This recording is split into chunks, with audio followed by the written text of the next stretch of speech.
الحمد لله رب العالمين والعاقبة للمتقين والصلاة والسلام على سيد المرسلين أما بعد فأعوذ بالله من الشيطان الرجيم بسم الله الرحمن الرحيم وبدا لهم من الله ما لم يكونوا يحتسبون صدق الله مولانا العظيم وصدق رسوله النبي الأمين المبين المكين الكريم ونحن على ذلك لمن الشاهدين والشاكرين والحمد لله رب العالمين. قال الله تبارك وتعالى في شان حبيبه الكريم إن الله وملائكته يصلون على النبي يا أيها الذين آمنوا صلوا عليه وسلموا تسلیما.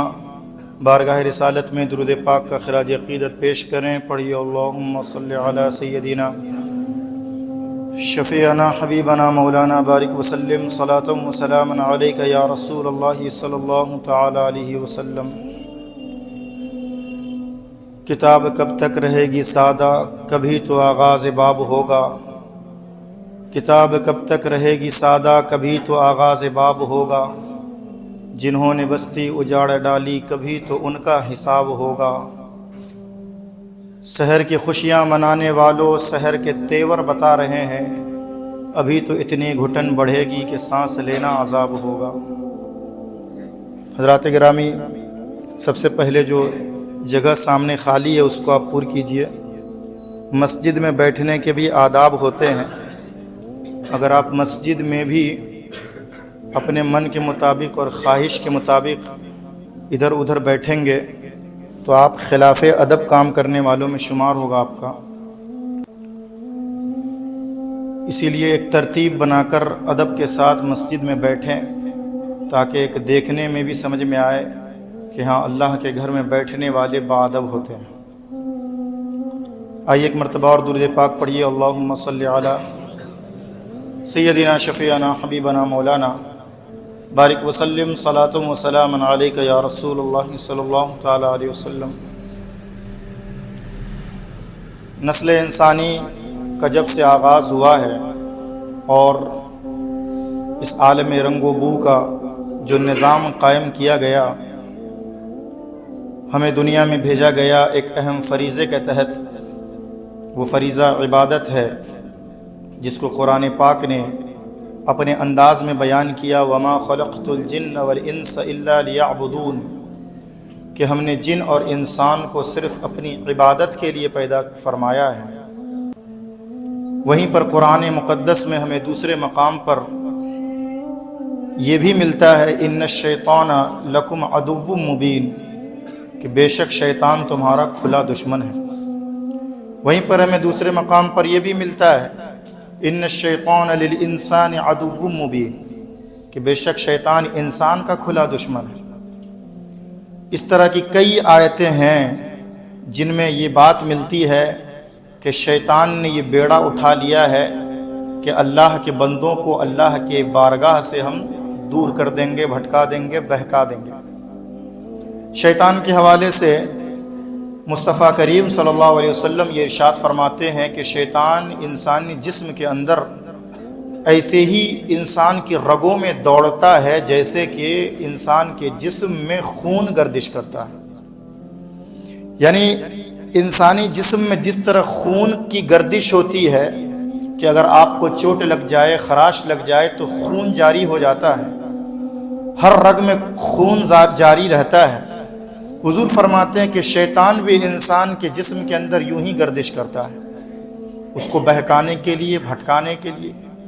اور اس نے تو یہ کہا بھی اللہ کی بارگاہ میں نا، جب وہ مردود ہو گیا تو اس نے کیا کہا تھا کہ میں تیرے بندوں کو بہکاؤں گا، بھٹکاؤں گا، تیرے راستے سے صراط مستقیم سے میں دور کر دوں گا. تو یہ بات مسلم ہو گئی کہ شیطان جو ہے قدم قدم پر مومن کو، مسلمان کو بہکانے کے لیے تیار ہے. اب شیطان سے بچنے کے لیے، اس کے وار سے بچنے کے لیے علم کا سیکھنا بہت ضروری ہے، علم حاصل کرنا بہت ضروری ہے. علم ہی وہ روشنی ہے جس کی برکت سے آپ سمجھ سکتے ہیں کہ کون سا وار کون سی چال شیطان کی طرف سے ہے اور کون سا خیال اور کون سی بات وہ رحمان کی طرف سے ہے۔ علم روشنی ہے۔ اب اگر کوئی علم نہ حاصل کرے تو پھر شیطان اسے اپنی انگلی پر نچائے، شیطان اپنے اشارے پر اسے نچائے۔ اسی لیے حضور نے یہ صاف انداز میں ارشاد فرما دیا العلم نور، کہ علم جو ہے نور ہے، علم روشنی ہے۔ روشنی کا کام کیا ہوتا ہے؟ اندھیرے کو ختم کر دینا، اندھیرے کو دور کر دینا۔ جہاں روشنی ہوتی اندھیرا نہیں، جہاں شمع ہوگی وہاں پر تاریکی نہیں۔ روشنی کا کام ہے اجالا پھیلانا، ہدایت کا کام ہے روشنی کا۔ تو علم جو ہے یہ نور ہے۔ مطلب کیا ہے کہ انسانی زندگی میں جو قدم قدم پر اس دنیا کو جو گھاٹی کہا گیا کہ یہاں پر نفس آئے گا، نفس امارہ آئے گا، نفس لوامہ آئے گا، اور طرح طرح کی چیزیں تمہیں شیطان جو ہے بھٹکانے کے لیے وہ کھڑا رہے گا۔ اس اندھیری میں، اس تاریکی میں اگر تمہیں بچنا ہے اور صحیح راستے کا اگر تمہیں تعین کرنا ہے تو تمہیں علم کا سہارا لینا پڑے گا، تمہیں ایجوکیشن اور علم دین کا سہارا لینا پڑے گا۔ علم دین کی برکت سے تم سمجھ جاؤ گے کہ یہ وار جو ہے، یہ راستہ ہے، یہ شیطانی راستہ ہے، اس پر مجھے نہیں چلنا ہے۔ اسی لیے غوث اعظم جاہل صوفی کے بارے میں فرماتے ہیں، یعنی جو علم نہ سیکھے اور طریقت میں قدم رکھے، علم نہ سیکھے اور عبادت پر عبادت وہ کر رہا ہے، عابدوں اور زاہدوں والا کام کر رہا ہے، تو غوث اعظم فرماتے ہیں کہ تم بغیر علم حاصل کیے طریقت میں قدم مت رکھنا، اس لیے کہ جو بغیر علم کے طریقت میں یعنی راہ سلوک کو طے کرنے کے لیے قدم رکھتا ہے، زیادہ تر چانس ہے اس کا کہ شیطان اس کا خاتمہ کفر پر کر ڈالے، کیونکہ اسے معلوم ہی نہیں ہوگا کہ کیا حلال ہے کیا حرام، کیا جائز اور کیا ناجائز، اسے خبر ہی نہیں۔ اسے بس لگ رہا ہے کہ نماز پڑھنا یہی بس ہو گیا۔ علم وہ نماز تو ظاہری طور پہ سمجھ میں آ رہا ہے نماز پڑھ رہے ہیں، لیکن نماز ہو رہی ہے کہ نہیں ہو رہی ہے ازروع شرع، یہ شریعت کا علم جس کے اندر ہوگا وہی تو سمجھے گا، جس کے پاس دین کا علم ہوگا وہی تو سمجھے گا۔ تو اسی لیے علم دین کا حاصل کرنا سب سے پہلے ضروری فرض اعظم۔ اسی لیے حضور نے شروع میں آپ نے یہ ارشاد فرما دیا طلب العلم فریضۃ علی کل مسلم، کہ علم کا حاصل کرنا ہر مسلمان مرد و عورت پر فرض ہے۔ یہ فرض قرار دیا گیا کہ علم تم میں سے کوئی ان پڑھ نہ رہے، تم میں سے کوئی جاہل نہ رہے، تم میں سے کوئی ایسا نہ رہے جسے قرآن پڑھنا نہ آتا ہو۔ اور قرآن پڑھنے اور پڑھانے کی بات آئی تو حضور نے کیا فرمایا؟ خیرکم من تعلم القرآن وعلمہ، کہ تم میں سے بہتر انسان وہ ہے کہ جو قرآن سیکھتا ہے اور سکھاتا ہے۔ کہیں سبحان اللہ۔ وہ بہتر لوگوں کی کیٹیگری ہے، وہ سب سے بہتر لوگ ہیں جو قرآن سیکھنے کا کام کرتے ہیں اور سکھانے کا، وہ سب سے اعلیٰ درجہ کے لوگ ہیں۔ اگرچہ دنیا والے ان کو اہمیت نہ دیں، اگرچہ دنیا دار لوگ انہیں نیچلی نگاہ سے دیکھیں، لیکن مصطفیٰ کریم کی حدیث پاک یہ بتا رہی ہے کہ بہتر لوگ وہی ہیں۔ تو میں بات کر رہا تھا آپ سے شیطان کے حوالے سے، اس کے وار کے حوالے سے۔ اب میں اصل مقصد پر آتا ہوں، اصل موضوع پر آتا ہوں۔ قرآن مقدس میں اللہ تعالیٰ نے یہ ارشاد فرمایا جس کو میں نے خطبے میں تلاوت کی ہے۔ اللہ کا ارشاد ہے وَبَدَا لَهُم مِّنَ اللَّهِ مَا لَمْ يَكُونُوا يَحْتَسِبُونَ۔ اللہ فرماتا ہے کہ انہیں یعنی مشرکوں کو، کافروں کو، ان کے لیے اللہ تبارک و تعالی کی طرف سے وہ ظاہر کیے جائیں گے، وہ اعمال رکھ دیے جائیں گے جن کو وہ گمان بھی نہیں کرتے تھے، جن کو وہ تصور بھی نہیں کرتے تھے، گمان بھی نہیں کرتے تھے۔ اس آیت کریمہ پر آپ غور کریں، قرآن کیا کہہ رہا ہے؟ وَبَدَا لَهُم مِّنَ اللَّهِ مَا لَمْ يَكُونُوا يَحْتَسِبُونَ، کہ ان کے لیے اللہ تبارک و تعالی کی طرف سے وہ ظاہر کیا جائے گا جس کے حوالے سے وہ گمان نہیں کرتے تھے۔ اس کی تفسیر میں یہ بتایا گیا ہے کہ مطلب یہ ہے کہ کفار اور مشرکین جو دنیا میں ہوتے ہیں وہ یہ گمان کر رہے ہوتے ہیں کہ ہمارے پاس نیکیاں ہیں، ہمارے پاس خیر کی چیزیں ہیں، ہمارے پاس بھلائی کی چیزیں ہیں، لیکن جب قیامت قائم ہوگی ان کے سامنے ان کے اعمال رکھ دیے جائیں گے، دیکھ کر وہ چونک جائیں گے اور وہ یہ سوچیں گے ہم دنیا میں اس کے حوالے سے گمان بھی نہیں کرتے تھے کہ یہ بدی ہے، یہ بری چیز ہے، یہ غلط چیز ہے، مطلب کیا کہ شیطان نے انہیں دھوکے میں رکھا. انہیں اس وقت یہ احساس ہوگا کہ ہم شرک کر رہے تھے, کفر کر رہے تھے, بدعمالی میں مبتلا تھے, لیکن شیطان ہمارے سامنے ان اعمال کو اچھا بنا کر پیش کر رہا تھا, اچھی شکل و صورت میں ڈھال کر پیش کر رہا تھا. تو کفار و مشرکین کے حوالے سے لیے تو یہ وعید ہے, لیکن ہم مسلمانوں کے لیے بھی اس میں عبرت اور نصیحت ہے. عبرت اور نصیحت کیا ہے؟ عبرت اور نصیحت یہ ہے کہ یاد رکھ کے ہر وہ چیز جو اچھی نظر آئے وہ اچھی ہوتی نہیں. ہر وہ چیز جو آپ کی نگاہ میں بھلی معلوم ہو یہ ضروری نہیں ہے کہ وہ اللہ کے نزدیک بھی بھلی چیز ہو.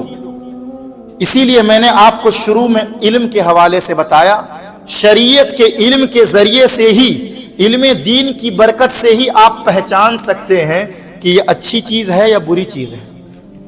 دوسری آیت میں آپ کے سامنے پیش کرتا ہوں, افمن زُگِّنَ لَهُ سُوءُ عَمَلِهِ فَرَآهُ حَسَنًا. قرآن کہتا ہے کہ کچھ لوگ ایسے بھی ہیں کہ جن کے سامنے شیطان جو ہے بری چیز کو زُگِّنَ لَهُ سجا کر پیش کرتا ہے, بری چیز کو سجا کر پیش کیا. فَرَآهُ حَسَنًا, تو اس نے اس کو دیکھا تو اس کو اچھا لگنے لگا اور اس کو کرنا شروع کر دیا. آج میں آپ سے پوچھتا ہوں, آپ مجھے بتائیں کتنے ہی ایسی بدعمالیاں ہیں کہ جو حقیقت میں تو بدعمالیاں ہیں لیکن لوگ انہیں صحیح کام سمجھ کر کر رہے ہیں, اچھا کام سمجھ کر کر رہے ہیں. وہی جو قرآن کہتا ہے کہ شیطان سجا کر پیش کرتا ہے اور لوگ اسے لے لیتے ہیں اچھا سمجھ کر اور اسے کرنا شروع کر دیتے ہیں, یہ سوچ کر کہ یہ تو کوئی برائی نہیں, یہ تو کوئی خرابی نہیں, یہ تو کوئی شر نہیں, یہ تو صحیح کام ہے. آج جو اتنی ہی وبا برائیوں کی پھیلی ہوئی ہے, میں ان میں سے کچھ گناتا ہوں, آپ کو شمار کراتا ہوں. آج عورتیں جو ہیں, لڑکیاں جو ہیں وہ نیم برہنہ گھومتی ہیں, یعنی کپڑے مکمل نہیں پہنتی. ایک زمانہ تھا کہ لوگ جب دیکھتے تھے کہ سر پر آنچل نہیں ہے تو لوگ اسے کہنے لگتے تھے, اس کی ماں اور بہنیں کہنے لگتی تھی کہ یہ تم بے حیائی کا کام کر رہی ہو. ہوتا تھا کہ نہیں ایسا ہوتا؟ بتائیے. سر پر آنچل نہیں ہوتی تو کہتے تھے کہ یہ بے حیائی کا کام ہے, یعنی سر پر آنچل رکھو. آج ہم اس دور میں جی رہے ہیں کہ جہاں لڑکیاں اور خواتین جو ہیں وہ برہنہ گھومتی, نیم برہنہ, یعنی ادھننگی جس کو آپ اپنی زبان میں کہہ سکتے ہیں. اس انداز میں وہ زندگی گزارتی ہیں اور لوگ اسے برا نہیں سمجھتے ہیں بلکہ وہ فیشن سمجھ کر رہے ہوتے ہیں, سمجھتے ہیں یہ کام صحیح ہے. ترقی کی یہی علامت ہے, ترقی یافتہ دور اسے ہی کہتے ہیں. ایک وقت آئے گا کہ پورے جسم سے کپڑا اتر جائے گا, لوگ اسے برا نہیں سمجھیں گے, سوچیں گے کہ یہ بھی فیشن ہے, یہ بھی ترقی ہے, زمانہ ترقی کر گیا. کیا بدن سے کپڑوں کا اتر جانا ترقی ہو گئی؟ کیا انسان شرم و حیا کو کھو دے تو یہی ترقی ہے؟ نہیں, ترقی تو وہ ہے کہ انسان با حیا ہو جائے. ترقی تو یہ ہے کہ انسان کے اندر شرم و حیا آ جائے, اور جہاں شرم و حیا ختم ہو جا رہی ہے سمجھ جائیں وہ ترقی نہیں تنزلی ہے. اسی طرح بوائے فرینڈ اور گرل فرینڈ کلچر جو عام ہو چکا, غیروں کو چھوڑے آپ اپنے مسلمانوں کو دیکھیں, اپنے بھائیوں اور بہنوں کو دیکھیں کہ آج نامحرم سے بات کرنا یا فرینڈشپ کرنا یا ان سے دوستی کرنا یہ کوئی برائی نہیں سمجھی جاتی ہے, اسے کوئی غلط کام نہیں مانا جاتا ہے, اسے لوگ حرام نہیں سمجھتے ہیں. سوچتے ہیں کیا بات کر لیا تو کیا حرج ہے, اگر دوستی ہو گئی تو کیا حرج ہے. انہیں شریعت کی تعلیم نہیں, دین سے وہ آگاہ نہیں کہ یہ چیزیں ہیں یہ حرام ہیں. اللہ تبارک و تعالیٰ کا قہر اور غضب ہوتا ہے ایسے بندوں پر جو ان چیزوں میں ملوث ہوتے ہیں. حرام ریلیشن شپ میں اللہ تعالیٰ نے بہت گناہ رکھا ہے, بہت وعیدیں, اس کی بہت سزائیں ہیں. یہاں تک کہ حدیث پاک میں آیا کہ اگر ایک نگاہ اٹھ گئی, وہ اچانک کی نگاہ جو اٹھتی ہے وہ تو معاف ہے, لیکن اب دوسری نگاہ اگر قصدن ارادہ کر کے اگر اٹھایا تو وہ حرام ہے, اس پر پکڑ ہے اللہ. اور حدیث پاک میں آیا کہ یہ بد نگاہی جو ہے, بری نظر جو ہے, یہ شیطان کے زہریلے تیروں میں سے ایک تیر ہے, شیطان کے زہریلے تیروں میں سے ایک تیر ہے. تو اسی لیے ان چیزوں کو سمجھنے کی ضرورت ہے. جو آپ کو اچھا لگے, جو آپ کے دل کو, آپ کے مزاج کو, آپ کے خیال کو جو اچھا لگے, ضروری نہیں ہے کہ وہ اچھی چیز ہو.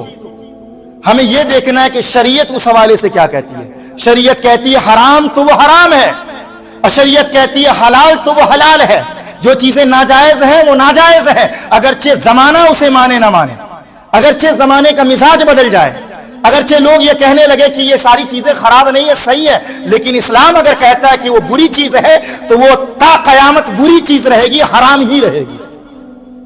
تو ان چیزوں کو سمجھنے کی ضرورت ہے، یہ سمجھیں گے تب، نہیں تو وہی بات ہو گئی۔ آج خواتین کو اگر آپ کہیں، اگر کوئی بے پردہ ہے کہیں کہ آپ پردہ کیوں نہیں کرتی ہیں، تو وہ آپ کو پلٹ کر یہ جواب دے گی کہ پردے تو نگاہ کا پردہ ہوتا ہے، حیا تو نگاہ کی حیا ہوتی ہے، شرم تو نگاہ کی شرم ہوتی ہے، تم اپنی نگاہ جھکا لو، یہی شرم ہے۔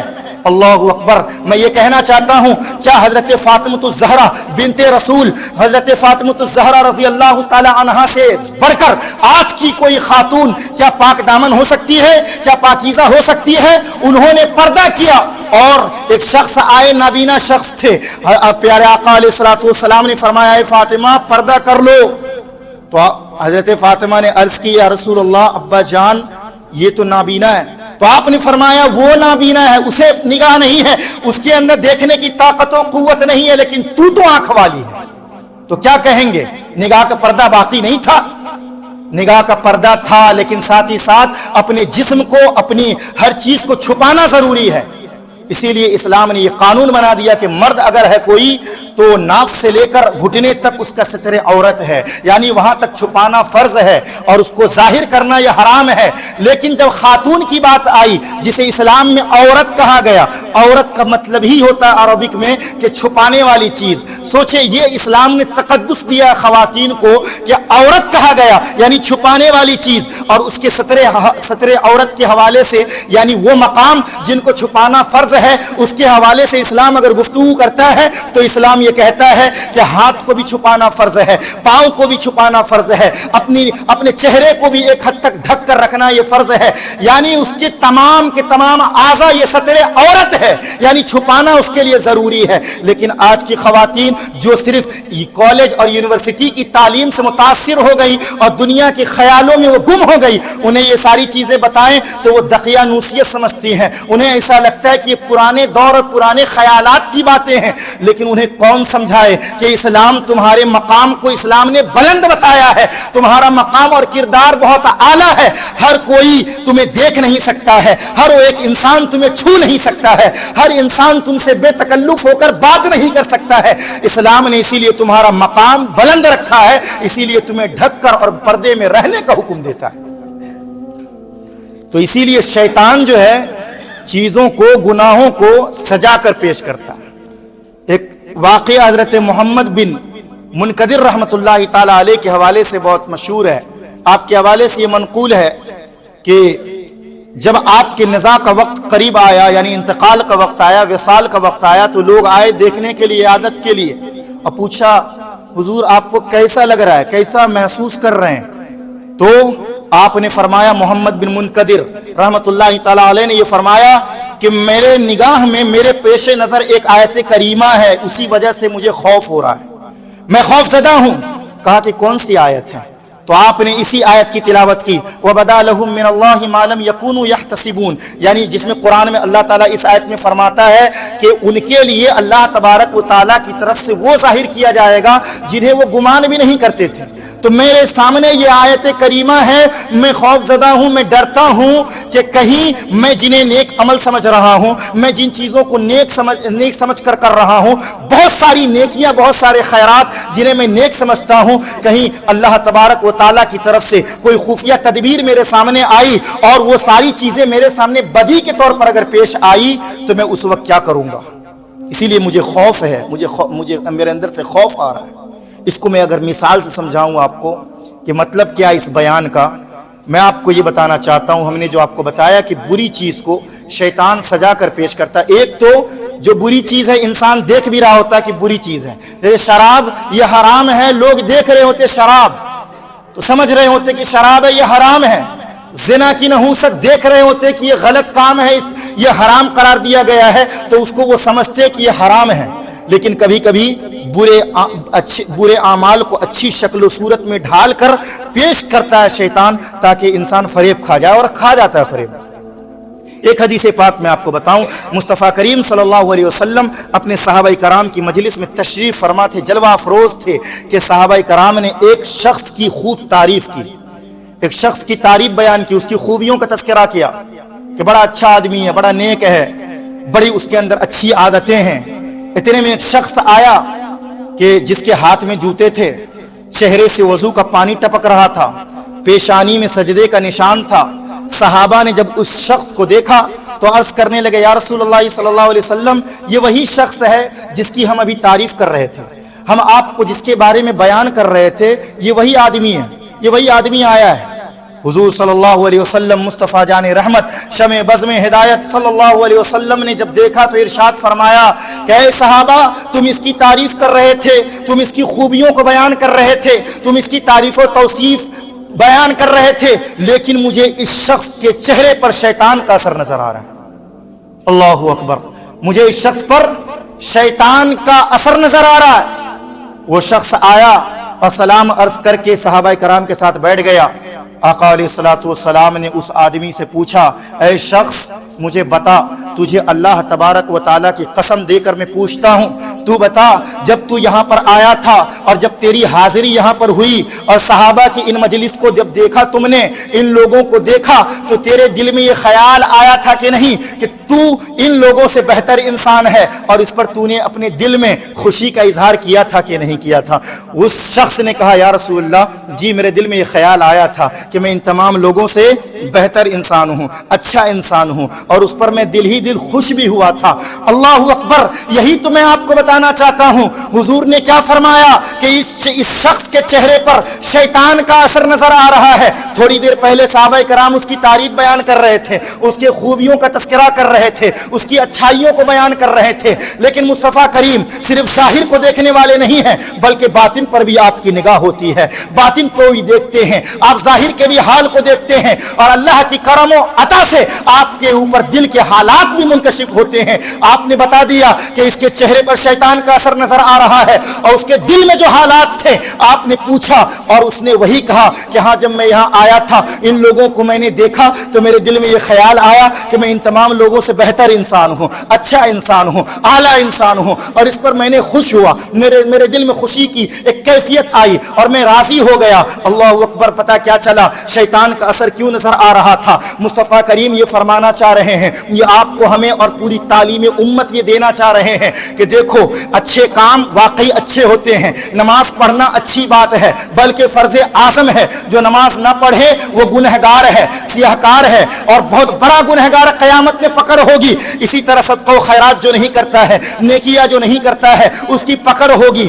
لیکن ساتھ ہی ساتھ اس بات کو بھی سمجھنے کی ضرورت ہے، نماز پڑھ کر اگر کوئی اترائے تو ایسی نماز کوئی فائدہ نہیں دینے والی ہے۔ اگر کوئی صدقہ و خیرات کر کے اگر یہ سمجھے کہ میں تو بہت بڑا نیک آدمی ہوں، لوگ میرے آئے ہاتھ چومے اور مجھے بہت بڑا آدمی سمجھے، آقا علیہ الصلوۃ والسلام فرماتے ہیں کہ ایسے ہی شخص کے بارے میں تو حضور نے فرمایا کہ اس کے چہرے سے شیطان کا اثر نظر آ رہا ہے۔ مطلب وہ خود کو دوسروں سے بہتر سمجھ رہا تھا، اپنے آپ کو دوسروں سے اعلیٰ اور اشرف انسان سمجھ رہا تھا۔ اچھے انسان کی پہچان یہ نہیں ہے کہ اپنی نیکیوں کی بدولت یا اپنے حسن و جمال کی بدولت، اپنی دولت کی بدولت یا کسی بھی بیس پر یہ سوچے کہ میں ان لوگوں سے بہتر ہوں اور اعلیٰ انسان ہوں، یہ لوگ میرے سامنے حقیر ہیں، ذلیل ہیں، یہ تصور نہیں ہونا چاہیے۔ نہیں تو لوگ اگرچہ کہے کہ نیک ہے، جس طرح صحابہ کرام تعریف کر رہے تھے، اگرچہ لوگ کہیں کہ بہت اعلیٰ اچھا انسان ہے، لیکن حدیث رسول کیا بتاتی ہے؟ اللہ تبارک و تعالیٰ کی بارگاہ میں وہ انسان برے ہو کر پیش ہوگا اور اس کے اعمال برے اعمال بن کر پیش ہوں گے، کیونکہ اس نے نماز پڑھی تو دکھانے کے لیے، عبادت کی تو دکھانے کے لیے، صدقہ و خیرات کیا تو دکھانے کے لیے، ریاکاری مقصود تھی، دکھاوا مقصود تھا۔ تو یہاں پر کیا ہوا؟ شیطان نے کام تو کرنے دے دیا اچھے عمل، لیکن اندر میں کھوٹ لے آیا، دل کو بدل دیا، دل کی کیفیت میں تبدیلی کا خیال لا دیا کہ ٹھیک ہے تم نماز پڑھ رہے ہو، ٹھیک ہے تم عبادت کر رہے ہو، ٹھیک ہے تم صدقہ و خیرات کر رہے ہو، لیکن دل میں فساد کس طرح واقع کیا کہ بری چیز کو اچھی طور پر پیش کیا۔ اچھی طور پہ کس طرح کہ تم سوچو کہ تم نیکی کر رہے رہے ہو، عبادت کر رہے ہو، اور یہ لوگ نہیں کر رہے ہیں، تو تم اس سے بہتر ہوئے کہ نہیں ہوئے؟ تو وہاں پر ایک جو شریعت سے ناواقف ہوگا، جو شریعت سے بالکل نابلد ہوگا، جو علم دین سے جس کا دل سینہ خالی ہوگا، وہ تو یہی سمجھے گا ہاں میں نے عبادت کی ہے، ہاں میں نے نیکیاں کی ہے، تو میں دوسرے لوگوں سے اشرف ہو گیا، اعلیٰ ہو گیا۔ شیطان نے اسے گمراہ کر دیا اور اسے خبر بھی نہیں ہوئی، شیطان نے گمراہ کیا، اسے خبر بھی نہیں ہوئی۔ تو اسی لیے حضور صلی اللہ علیہ وسلم نے اس کے دل کے حالات کو بیان کیا۔ یہاں پر جہاں پر یہ بات سمجھ میں آتی ہے کہ انسان کو ہمیشہ محتاط ہونا چاہیے، خوف زدہ ہونا چاہیے، اپنے اعمال کے حوالے سے اللہ تبارک و تعالیٰ کی طرف سے خفیہ تدبیر کو لے کر فکر مند ہونا چاہیے کہ نہ جانے میں عمل تو کر رہا ہوں، میں نیکی کر رہا ہوں، لیکن کہیں اس میں کچھ ریاکاری آ گئی ہو، کہیں اس میں کوئی فساد آ گیا ہو، کہیں اس میں کوئی خرابی آ گئی ہو، اور قیامت میں میرے سامنے وہ اعمال اس انداز میں پیش کیے جائیں جنہیں میں گمان بھی نہیں کرتا تھا کہ میں یہ عمل کر رہا تھا، اس کا نتیجہ یہ نکلنے والا ہے۔ اسی لیے خوف زدہ ہونا چاہیے، فکر مند ہونا چاہیے، اور یہ فکر مندی جب ہوگی تو بندے کے اندر عاجزی ہوگی، بندے کے اندر عاجزی ہوگی، وہ رب کی بارگاہ میں گریہ وزاری کرے گا، اس کے اندر جو ہے تکبر اور غرور کا کبھی شائبہ تک نہیں ہوگا، بلکہ ہمیشہ وہ اللہ کی بارگاہ میں سجدہ شکر کرتا ہوا نظر آئے گا۔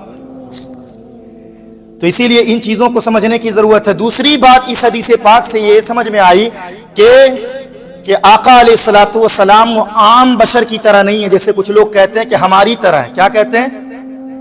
بتائیے کیا کہتے ہیں؟